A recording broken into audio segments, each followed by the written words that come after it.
বাংলাদেশে অসংখ্য হিজাবিকে আমরা অপমানিত হতে দেখেছি। সেই গ্রামের কৃষকের কন্যা থেকে শুরু করে বিশ্ববিদ্যালয়ের দুয়ার পর্যন্ত।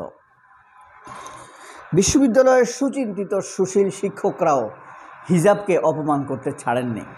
গ্রামের প্রাইমারি স্কুল বলেন, জেলেপাড়া বলেন, হাই স্কুল বলেন, কামার কুমার কৃষকের এরিয়া বলেন, বাজার বলেন, বাংলাদেশে এমন কোনো জায়গা নেই যেখানে হিজাবের অপমান করা হয়নি। কিন্তু দেখেন, এই দেশেই হিজাবের অপমান করা হয়েছে 90% মানুষ, কিন্তু তার বিরুদ্ধে প্রতিবাদ হয়নি। যে প্রতিবাদ করেছে সে হয়েছে জঙ্গি। বাকি কথাটা পরে বলার আগে একটা জিনিস আপনাদেরকে একটু মনে করাই দিই, দেখেন আপনাদের চোখ পড়েছে কিনা।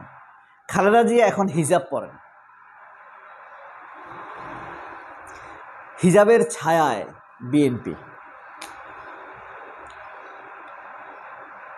শেখ হাসিনার আমলে শেখ হাসিনাকে কখনো হিজাব পরতে দেখেছেন? পরেছেন। 96তে নির্বাচনের আগে হাতে তবজি এবং মাথায় হিজাব নিয়েছেন তিনি। হিজাবের ছায়াতলে আওয়ামী লীগও ছিল, অর্থাৎ হিজাবের কাছ থেকে সুবিধা নিয়েছে। শেখ হাসিনাও সুবিধা নিয়েছে, এখন খালেদা জিয়া সুবিধা নেয়নি, খালেদা জিয়া আশ্রয় নিয়েছে। তিনি অসুস্থ, প্রৌঢ়ত্বে এবং যৌবনে তিনি অসাধারণ ভালো ব্যক্তিত্বের অধিকারী ছিলেন, সুন্দরী ছিলেন।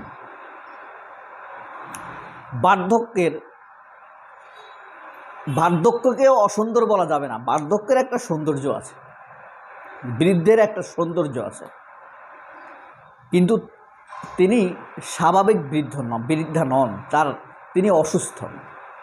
এ কারণে হয়তোবা তাকে হিজাব পরতে হয়।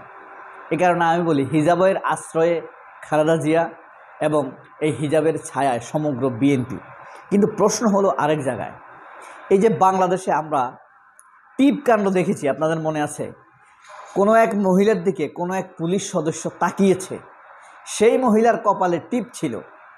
তার ধারণা টিপকে অপমান করার জন্য এই পুলিশ তাকিয়েছে তার দিকে, সে এটার জন্য বিচার দিয়েছে, ফেসবুকে স্ট্যাটাস দিয়েছে। তার জন্য সাজু খাদেম, চঞ্চল চৌধুরী, আব্দুল নূর তুষারেরা টিপ পরে সারা দেশ ভরে ফেলেছিল, কপাল লাল করে ফেলেছিল। টিপ কাণ্ড এটার নাম ছিল।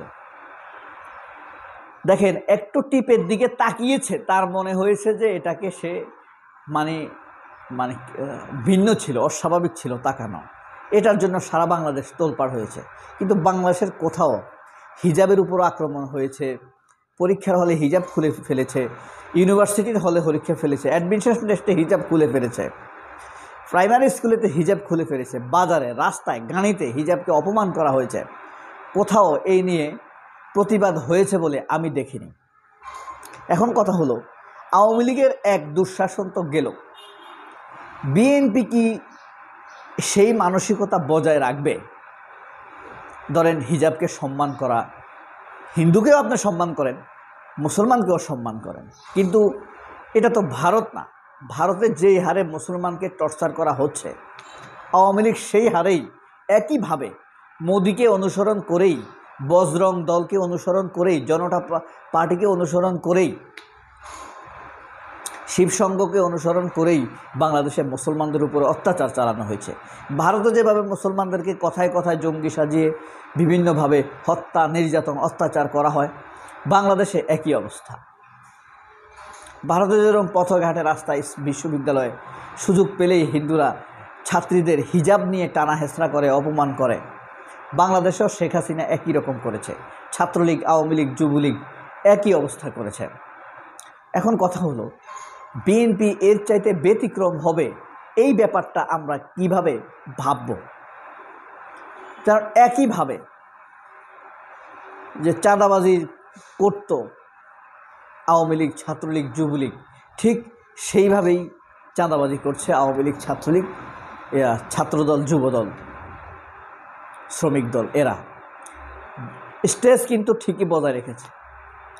এরপরে আওয়ামী লীগের সময় যেভাবে চুরি চামারি, ছাগল চুরি, গরু চুরি এসব হতো, বিএনপি এখন তাই করছে। তবে আওয়ামী লীগ ধরেন 50টা চুরি করেছে বা 50,000 চুরি করেছে, বিএনপি হয়তো 5,000 চুরি করেছে। হ্যাডম নাই বিএনপির আসলে, নইলে বিএনপি কম করতো না। এরপরে যখন দখল, জমি দখলের সহযোগিতা, 40 দরবার থেকে চাঁদা খাওয়া, টাকা খাওয়া, আওয়ামী লীগ এখানে কোটি কোটি টাকা চাঁদাবাজি করত, বিএনপি হয়তো লাখ লাখ টাকা করছে, কিন্তু করছে, তথ্য প্রমাণ তো রয়েছে। তাহলে এই কারণে আমার শঙ্কাটা হয়। এ পর্যন্ত আমরা যা দেখেছি, ক্ষমতার বাইরে থেকেই বিএনপি আওয়ামী লীগের সবগুলা কাজ করছে একটু ছোট ভলিউমে। তাহলে ক্ষমতায় আসলে ইসলামকে কোপাবে না, এই কথা আপনি কিভাবে বলবেন? এই বিশ্বাস আপনি কিভাবে রাখবেন? কারণ বিএনপিকে যারা বুদ্ধি দিচ্ছে, প্রথম আলো, এখন প্রথম আলোর কোলে উঠেছে না BNP, Indian embassy, daily star, Kaler Kantho, তারা ধীরে ধীরে বিএনপির এলাই হচ্ছে। এস আলম, মেঘনা গ্রুপ, 71 টিভি, ইন্ডিপেন্ডেন্ট টিভি, এরা ধীরে ধীরে বিএনপির সাথে অ্যালাইন হচ্ছে, যুক্ত হচ্ছে, ঐক্য হচ্ছে। বিএনপি এদেরকে রক্ষণাবেক্ষণ করছে। তাহলে আওয়ামী লীগকে রক্ষণাবেক্ষণ করছে, তারা আওয়ামী লীগের কাজগুলো করছে ছোট ছোট ভলিউমে। But now in this time they are out of power also in this time.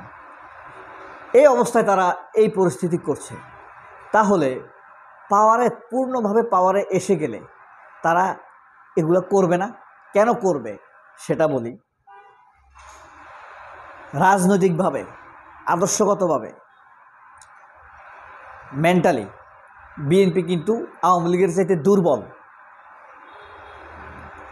এ কারণে সে ভারতের উপরে বেশি নির্ভর করবে, আরও বেশি নির্ভর করবে।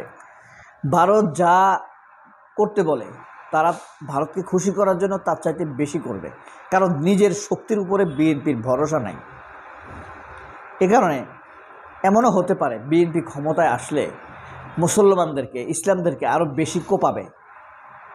এই বিষয়ে আমাদেরকে কনসেপ্ট ক্লিয়ার করতে হবে।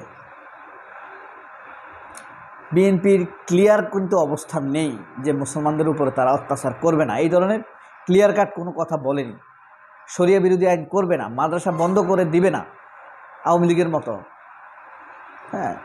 বিচার বহির্ভূত সংস্কৃতি চালু করবে না, এই ধরনের পরিস্থিতি কিন্তু প্রতিশ্রুতি বাংলাদেশের মানুষকে দেয়নি। এখন বাংলাদেশের মানুষ ভরসাটা রাখবে বিএনপির উপরে। কোন এক্সাম্পলের উপরে ভিত্তি করে ভরসাটা রাখবে বলেন তো? সবাই আল্লাহর রহমতে অনেক ভালো থাকবেন। আল্লাহ হাফেজ।